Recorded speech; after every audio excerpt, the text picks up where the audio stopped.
सभी विद्यार्थियों को 10वीं कक्षा में फिर से स्वागत करती हूँ। जैसे कि हमने अपनी पिछली कक्षा में देखा था कि आपका जो पाठ 5 था वह था मेरा बचपन। तो विद्यार्थियों, मेरा बचपन इस जो पाठ है, इस पाठ के लेखक हैं डॉक्टर APJ अब्दुल कलाम जी। और हमने देखा था कि अब्दुल कलाम जी का पूरा नाम अउल फकीर जैनुलाब्दीन अब्दुल कलाम। तो विद्यार्थियों, यहाँ पर इस पाठ में अब्दुल कलाम जी अपनी आत्मकथा को यहाँ पर बताया गया। अब्दुल कलाम जी खुद अपने जो बाल्य जीवन है उन सब को यहाँ पर हमें बताया है। तो यह मेरा बचपन, यह एक क्या है, आत्मकथा है। तो विद्यार्थियों, हमने देखा था कि अब्दुल कलाम जी का जो जन्म है वह मद्रास राज्य मतलब आज के तमिलनाडु के रामेश्वरम कस्बे में मध्यम वर्गीय परिवार में इनका जन्म हुआ।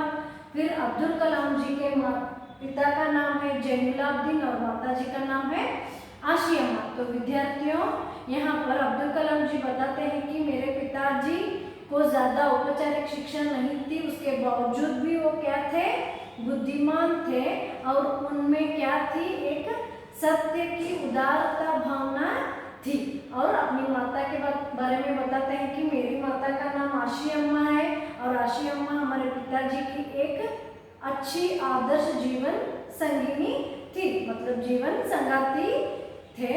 फिर यहाँ पर अब्दुल कलाम जी बताते हैं कि मेरे माता पिता दोनों को हमारे समाज में एक आदर्श दंपति के रूप में देखा जाता था। मतलब अब्दुल कलाम जी उनके गांव में उनके जो समाज के लोग थे उन सभी लोगों को आशियामा और जैनुलाब्दीन के एक आदर्श पति पत्नी थे। फिर आगे अब्दुल कलाम जी बताते हैं कि मैं कई बच्चों में से एक था। तो विद्यार्थियों, यहाँ पर अब्दुल कलाम जी बताते हैं कि मेरे माता पिता के कई बच्चों में से मैं भी एक था और मेरे माता पिता बहुत सुंदर, लंबे और चौड़े थे, लेकिन मैं कैसा था, उनका एक छोटी कद काटी जैसे दिखने वाला एक साधारण लड़का मैं था, कहते हैं। फिर अब्दुल कलाम जी कहते हैं कि मेरे माता पिताजी बहुत सुंदर थे, लंबे चौड़े कद वाले थे, लेकिन मैं कैसा था, छोटी कद काटी जैसे दिखने वाला एक पतला दुबला सा लड़का था।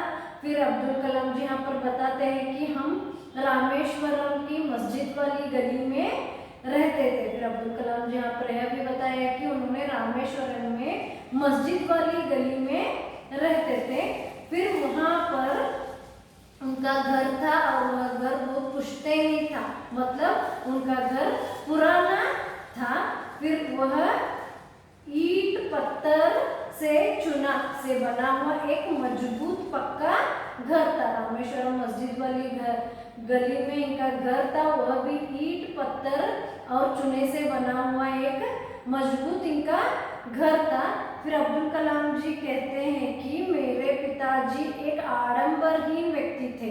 अब्दुल कलाम जी अपने पिताजी के बारे में कहते थे कि मेरे पिताजी एक आडंबरहीन व्यक्ति थे और अनावश्यक और ऐशो आराम दोनों चीज़ों से वह हमेशा दूर रहते थे। इनके पिताजी को आडंबर थोड़ा भी पसंद नहीं था, वो एक आडंबरहीन व्यक्ति थे और अनावश्यक चीज और ऐशो आराम वाली चीजों से हमेशा दूर रहते थे। फिर भी हमारे घर में जो आवश्यक चीज है वह समुचित मात्रा से मिलती थी, समुचित मात्रा से सभी चीजें उपलब्ध थी। और मैं यहाँ पर कहना चाहूँगा कि मेरा जो बचपन था बहुत निश्चिंतता से गुजरा, कहते हैं।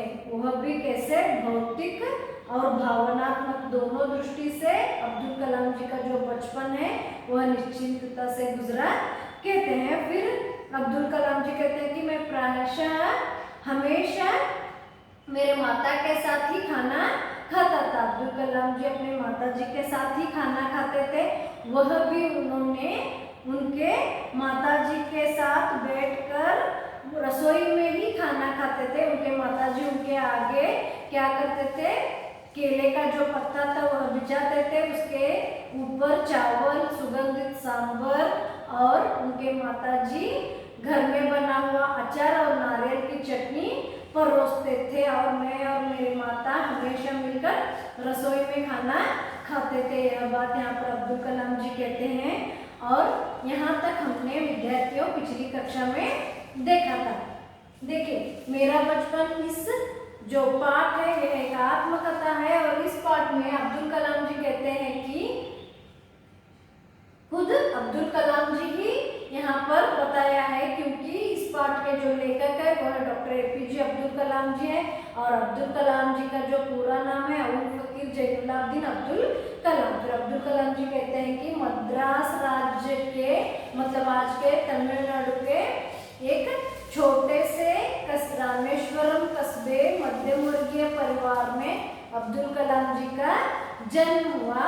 फिर अब्दुल कलाम जी कहते हैं कि मेरे पिताजी का नाम जैनुलाब्दीन और मेरे माताजी का नाम आशी अम्मा। तो यहाँ पर अब्दुल कलाम जी खुद ही कह रहे हैं कि इनके माता पिता का नाम, इनके पिताजी का नाम जैनुलाब्दीन था। जैनुलाब्दीन बहुत औपचारिक शिक्षा नहीं लिए थे, फिर भी उसके बावजूद वो बुद्धिमान थे और इनके माता का नाम था आशी अम्मा। ये जैनुलाब्दीन जी के एक आदर्श पत्नी थे और इन दोनों पति पत्नी को उनके समाज में आदर्श दंपति के रूप में देखा जाता था। देखिए विद्यार्थियों, अब्दुल कलाम जी अपने पिता के बारे में यहाँ पर बहुत अच्छी तरह से कहा है कि मेरे पिताजी का ज़्यादा कोई भी औपचारिक शिक्षण नहीं था, ज़्यादा शिक्षा ज़्यादा पढ़े लिखे व्यक्ति उनके पिताजी नहीं थे, उसके बावजूद भी वो बुद्धिमान थे। देखिए ज़्यादा पढ़ाई ज़्यादा शिक्षण नहीं था, उसके बावजूद भी अब्दुल कलाम जी के पिता जो थे जैनुलाब्दीन वह बुद्धिमान थे और उनमें सच्ची उदारता की भावना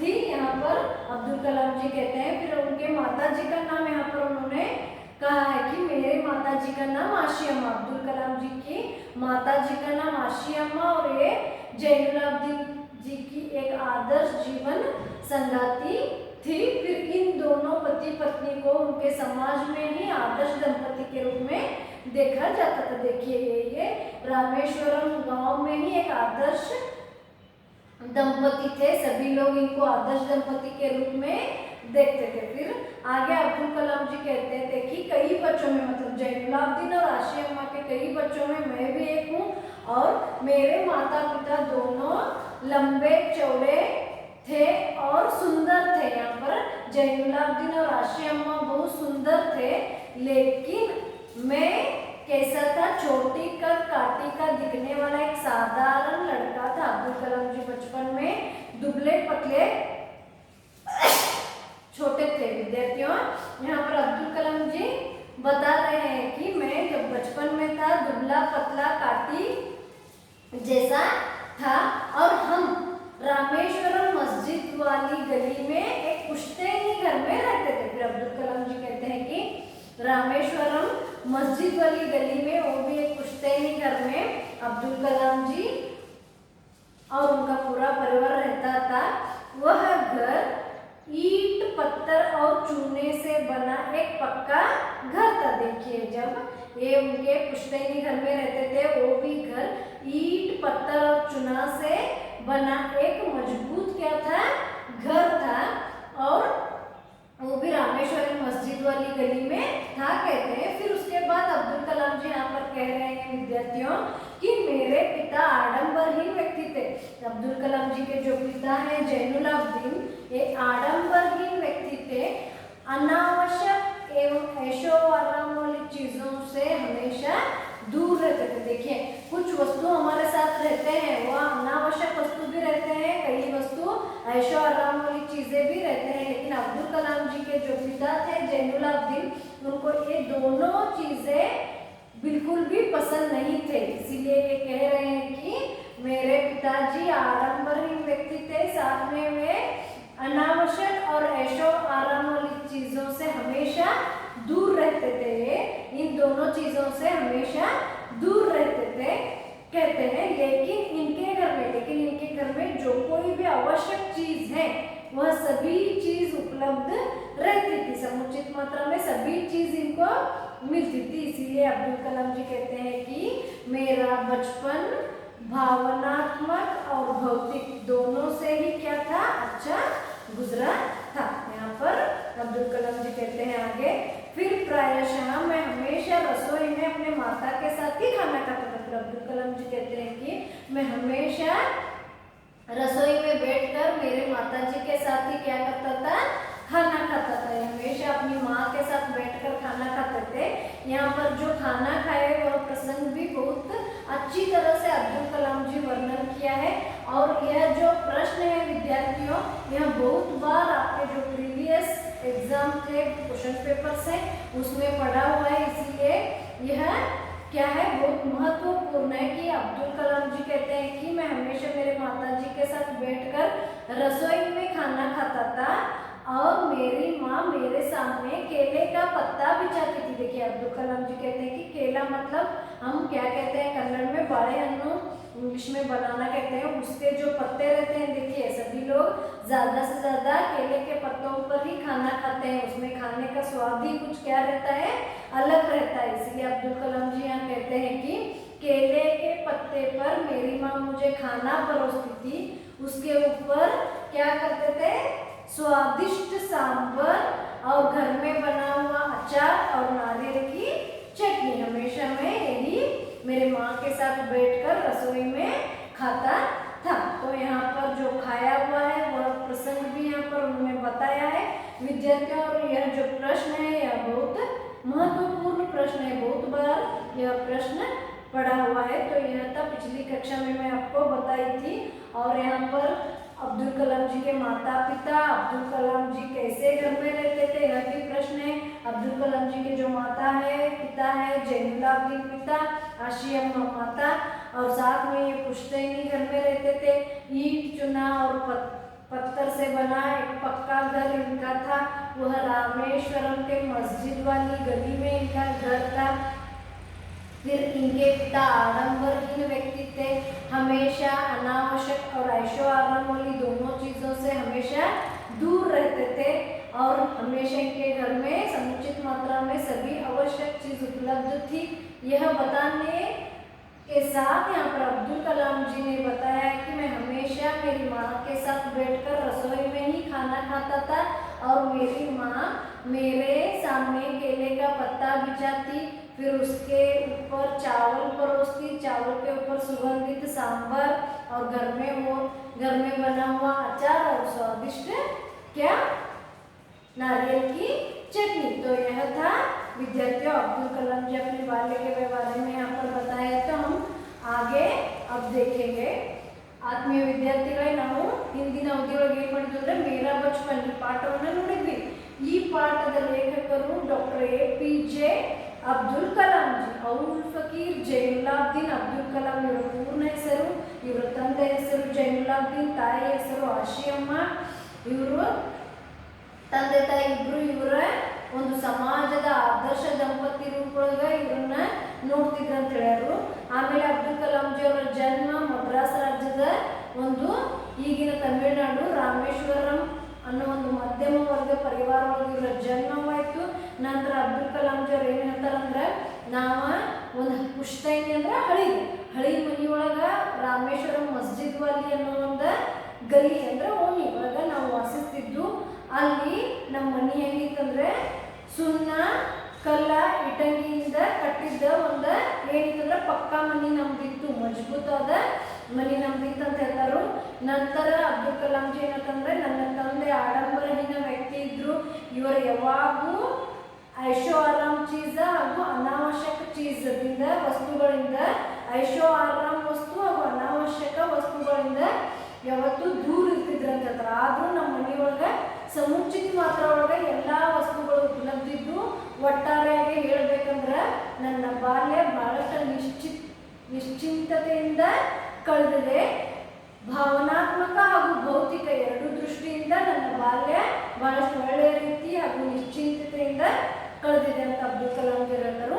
ತದನಂತರ ಅಬ್ದುಲ್ ಕಲಾಂ ಜಿ ಅವ್ರು ಏನು ಹೇಳ್ತಾರಪ್ಪ ಅಂದ್ರೆ, ಅಬ್ದುಲ್ ಕಲಾಂ ಜಿ ಅವರ ಯಾವತ್ತೂ ಅವ್ರು ತಮ್ಮ ತಾಯಿಯವ್ರ ಜೊತೆನ ಏನು ಮಾಡ್ತಿದ್ರು ಅಂದ್ರೆ ಅಡುಗೆ ಕೋಣೆಯೊಳಗೆ ಕೂತ ಊಟ ಮಾಡ್ತಿದ್ರು ಅಂತ ಹೇಳ್ತಾರೆ। ಯಾವಾಗೂ ಅಡುಗೆ ಮನೆ ರಸೋಯಿ ಇದ್ರ ಅರ್ಥ ಏನಂದ್ರೆ ಅಡುಗೆ ಮನೆ ಕಿಚನ್ ಅಂತೀವಿ, ಅಲ್ಲೇ ಕೂತ ನಮ್ಮ ತಾಯಿ ಜೊತೆ ಊಟ ಮಾಡ್ತಿದ್ವಿ।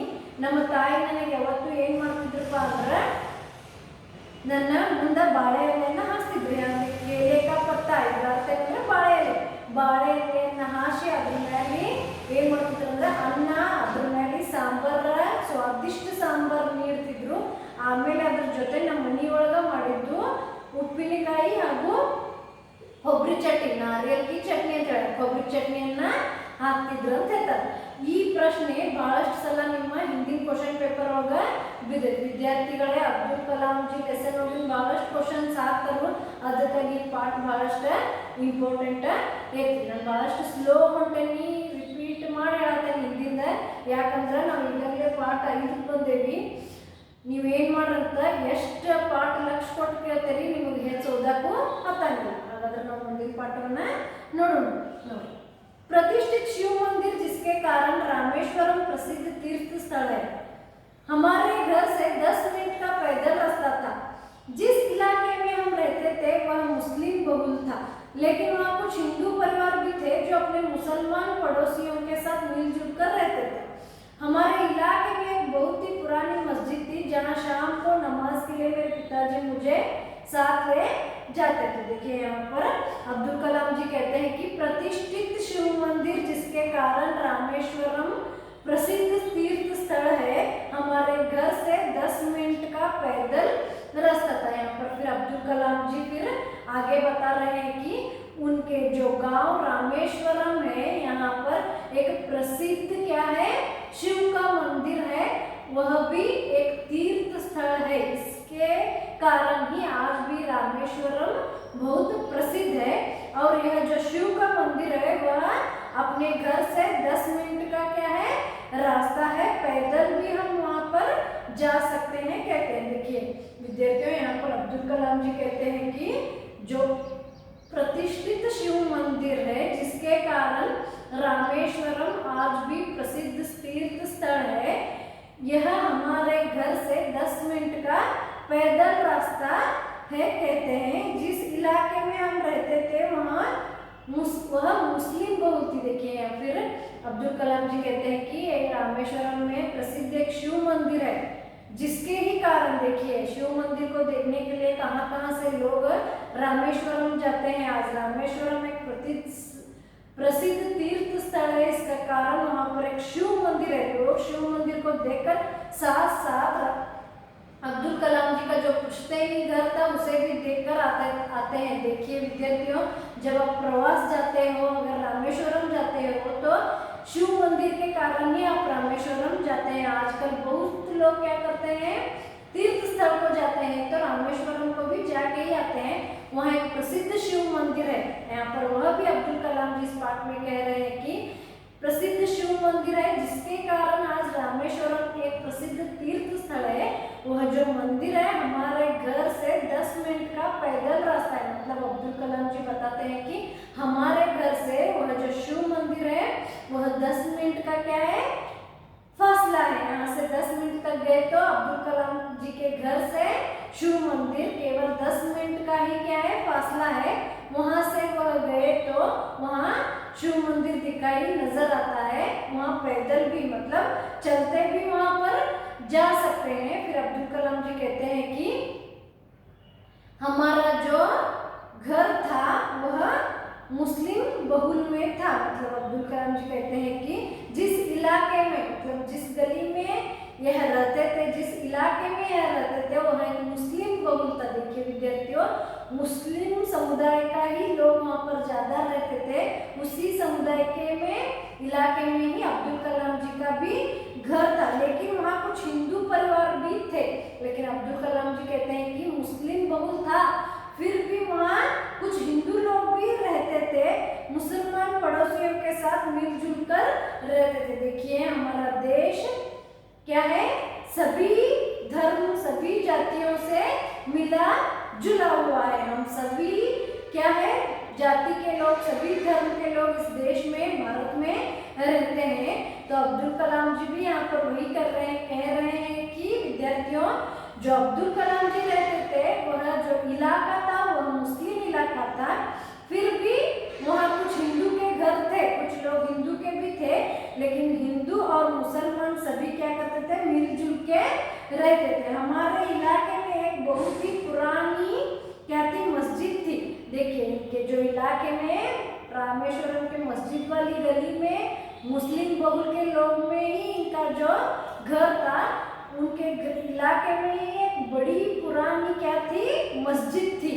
देखिए जहाँ मुसलमान लोग प्रार्थना करने जाते हैं उसे हम क्या कहते हैं, मस्जिद कहते हैं। विद्यार्थियों ये तो आप सबको पता है, हम क्या कहते हैं, मस्जिद किसे कहते हैं, जहाँ मुसलमान भाई बंधु सभी नमाज के लिए जाते हैं तो उसे हम मस्जिद कहते हैं। तो यहाँ पर अब्दुल कलाम जी भी वही कह रहे हैं कि जब हम रहते थे वह गली क्या थी, मुसलमान बहुल थी, फिर भी वहाँ कुछ लोग हिंदू के थे। हिंदू के रहने के बावजूद भी हिंदू और मुसलमान दोनों मिलजुल कर रहते थे कहते हैं। फिर हमारे इलाके में एक पुरानी बड़ी क्या थी, मस्जिद थी। फिर अब्दुल कलाम जी कहते हैं कि अब्दुल कलाम जी रहते थे वहीं पर एक पुरानी बड़ी मस्जिद थी और वहाँ अब्दुल कलाम जी के पिताजी हर रोज नमाज पढ़ने के लिए जाते थे, साथ में अब्दुल कलाम जी को भी लेकर जाते थे। तो यहाँ अब्दुल कलाम जी यह बात को स्पष्ट किया है। देखिए विद्यार्थियों, आत्मीय ವಿದ್ಯಾರ್ಥಿಗಳೇ, मेरा बचपन ಈ ಪಾಠ ಅಬ್ದುಲ್ ಕಲಾಂ ಜಿ ಅವರು ಏನು ಹೇಳ್ಯಾರಪ್ಪ ಅಂದ್ರೆ, ಅಬ್ದುಲ್ ಕಲಾಂ ಜಿ ಅವರ ಇರ್ತಿದ್ರಲ್ಲ ರಾಮೇಶ್ವರಂ, ಅಲ್ಲಿ ಒಂದು ಶಿವ ಮಂದಿರ ಇವತ್ತಿಗೂ ರಾಮೇಶ್ವರ ಪ್ರಸಿದ್ಧ ಏತಿ ಅಂದ್ರೆ ಅದಕ್ಕೆ ಕಾರಣ ಶಿವ ಮಂದಿರ ಅಂತ ಹೇಳ್ತಾರೆ ಅಬ್ದುಲ್ ಕಲಾಂ ಜಿ। ಈ ಶಿವ ಮಂದಿರ ರಾಮೇಶ್ವರಂ ಒಳಗೈತಿ। ರಾಮೇಶ್ವರಂ ಒಂದು ಪ್ರಸಿದ್ಧ ತೀರ್ಥ ಸ್ಥಳ ಐತಿ ನೋಡ್ರಿ। ಇದು ಏನೈತಂದ್ರೆ ತೀರ್ಥ ಸ್ಥಳ, ಯಾರ ರಾಮೇಶ್ವರಂ ಹೋಗಿ ಬಂದಿರಿ ಅಂತ ಗೊತ್ತೈತಿ, ಅಲ್ಲಿ ಏನೈತಂದ್ರೆ ಒಂದು ದೊಡ್ಡದು ಶಿವನ ಮಂದಿರ ಐತಿ, ಶಿವನ ದೇವಸ್ಥಾನ ಐತಿ। ಆ ದೇವಸ್ಥಾನ ಇರೋ ಕಾರಣ ಇವತ್ತು ರಾಮೇಶ್ವರಂ ಒಂದು ಪ್ರಸಿದ್ಧ ತೀರ್ಥ ಸ್ಥಳ ಆಗೈತಿ। ಆ ಒಂದು ದೇವಸ್ಥಾನ, ಶಿವನ ದೇವಸ್ಥಾನ ಅಬ್ದುಲ್ ಕಲಾಂ ಜಿ ಅವರ ಮನೆಯಿಂದ 10 ಮಿನಿಟ್ ಅಷ್ಟೇ ಏನಿತ್ತು ಅದರ ದಾರಿ ಇತ್ತು। ಅಂದ್ರೆ ರಾಮೇಶ್ವರಂ ಒಳಗ ಅಬ್ದುಲ್ ಕಲಾಂ ಜಿ ಅವ್ರ ಮನೆಯಿಂದ ಶಿವ ಮಂದಿರ ಹೋಗ್ಬೇಕಾದ್ರೆ 10 ನಿಮಿಷ ಏನಾಗ್ತಿತ್ತಂದ್ರೆ ಹತ್ತಿತ್ತಂತ ಹೇಳ್ತಾರು। ನಾವು ನಡ್ಕೊಂಡು ಅಲ್ಲಿಗೆ ನಮ್ಮ ಮನೆಯಿಂದ ಹೋಗ್ಬೋದು ಅಂತ ಹೇಳಿದ್ದಾರೆ। हम पैदल भी जा सकते हैं, पैदल मतलब चलते, ನಡ್ಕೊಂಡು ನಾವು ಹೋಗ್ಬೋದು ಅಂತ ಹೇಳ್ತಾರು। ಮತ್ತು ಅಬ್ದುಲ್ ಕಲಾಂ ಜಿ ಏನಾಗ್ತಾರಂದ್ರೆ, ನಾವಿರೋ ಇಲಾಖೆ, ನಾವೇನು ಒಂದು ಇದ್ದಿದ್ದು ಓನ್ಲಿ ಇಲಾಖೆ ಅಂತ ಹೇಳಿ, ಆದರೆ ಎಲ್ಲ ಮುಸ್ಲಿಂ ಸಮುದಾಯದಿಂದ ಕೂಡಿದ್ದಿತ್ತು, ಮುಸ್ಲಿಂ ಬಹುಲ್, ಅಲ್ಲಿ ಬಹಳಷ್ಟು ಜನರ ಸಂಖ್ಯೆ ಮುಸ್ಲಿಮ್ಸ್ ಇತ್ತು। ಆದರೂ ಅಲ್ಲಿ ಒಂದು 4-5 ಮನೆ ಹಿಂದೂದು ಇದ್ದು, ಹಿಂದೂ ಜನರು ಇದ್ರೇನು ಆ ಮುಸ್ಲಿಂ ಇಲಾಖೆ ಒಳಗೆ ಹಿಂದೂ ಮುಸ್ಲಿಂ ಇಬ್ರು ಏನಿರ್ತಿದ್ರು ಅಂದ್ರೆ ಕೂಡಿರ್ತಿದ್ರು ನೋಡ್ರಿ। ಭಾರತ ದೇಶ ಏನೈತಂದ್ರೆ ಹಿಂದೂ ಮುಸ್ಲಿಂ ಎಲ್ಲ ಜಾತಿ ಧರ್ಮ ಕೂಡಿದೈತಿ। ನಮ್ಮ ದೇಶ ಎಲ್ಲ ಧರ್ಮಗಳನ್ನು ಒಳಗೊಂಡಿದ್ದ ದೇಶ ಆಗೈತಿ। ಅದಕ್ಕಾಗಿ ನಮ್ಮಲ್ಲಿ ಯಾವಾಗೂ ಒಗ್ಗಟ್ಟು ಅನ್ನೋದ ಇದೆ। ಅದಕ್ಕಾಗಿ ಅಬ್ದುಲ್ ಕಲಾಂ ಜಿ ಏನು ಹೇಳ್ತಾರಂದ್ರೆ, ಮುಸ್ಲಿಮ್ಸ್ ಇದ್ರು ಅಲ್ಲಿ ಹಿಂದೂಗಳು ಇದ್ರು, ಆದ್ರೆ ಮುಸ್ಲಿಮ್ಸ್ ಹಿಂದೂ ಇಬ್ರು ಏನಿದ್ರು ಅಂದ್ರೆ ಕೂಡಿದ್ರು ಅಂತ ಹೇಳ್ತಾರೆ।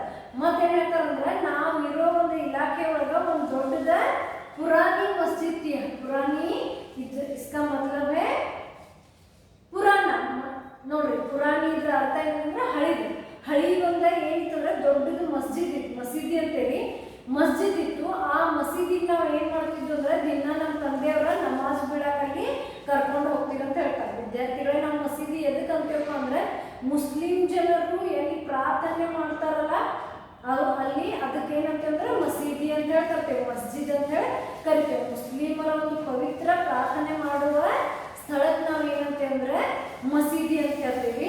ಹಾಗಾದ್ರೆ ಅಬ್ದುಲ್ ಕಲಾಂ ಜಿ ಏನ್ ಹೇಳ್ತಾರಂದ್ರೆ, ಅವ್ರು ಇರೋ ಒಂದು ಇಲಾಖೆ ಒಳಗ ಒಂದು ಏನಿತ್ತು ಅಂದ್ರೆ ಹಳಿದ ಮಸೀದಿ ಇತ್ತು। ಅಲ್ಲಿ ದಿನಾಲು ನನ್ನ ತಂದೆಯವರು ನನಗೆ ಏನ್ ಮಾಡ್ತೀರಂದ್ರೆ ನಮಾಜ್ ಬಿಡಲಿಕ್ಕೆ ಕರ್ಕೊಂಡು ಹೋಗ್ತಿದ್ರು। ನಮಾಜ್ ನಾವು ಏನ್ ಮಾಡ್ತಿದ್ವಿ ಅಂದ್ರೆ ಅದ ಮಸೀದಿ ಒಳಗೆ ಹೋಗ್ಬಿಡ್ತಿದ್ವು ಅಂತ ಹೇಳ್ತಾರೆ। ಹಾಗಾದ್ರೆ ಮುಂದೆ ಏನ್ ಹೇಳ್ಯಾರ ನೋಡೋಣ।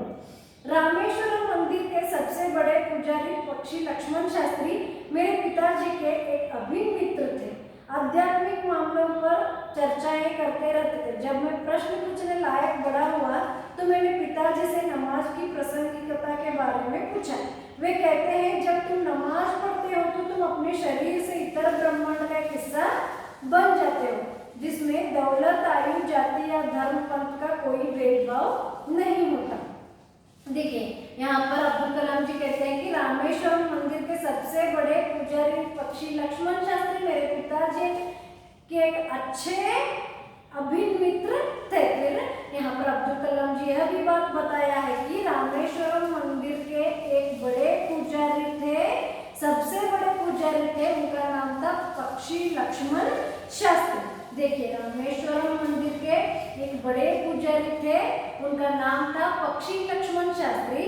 वह अब्दुल कलाम जी के पिताजी के एक अच्छे क्या थे, दोस्त, अच्छे और पक्के दोस्त थे। देखिए जो रामेश्वरम मंदिर के पुजारी थे वे अब्दुल कलाम जी के पिताजी के दोस्त थे, मित्र थे। तो विद्यार्थियों यहाँ ध्यान रखिए, यह याद रखिए, क्योंकि यह भी प्रश्न आ सकता है कि अब्दुल कलाम जी के पिताजी के मित्र कौन थे। तो अब्दुल कलाम जी के पिताजी के मित्र रामेश्वरम मंदिर मतलब रामेश्वरम शिव मंदिर के सबसे बड़े पुजारी कौन थे, पक्षी लक्ष्मण शास्त्री।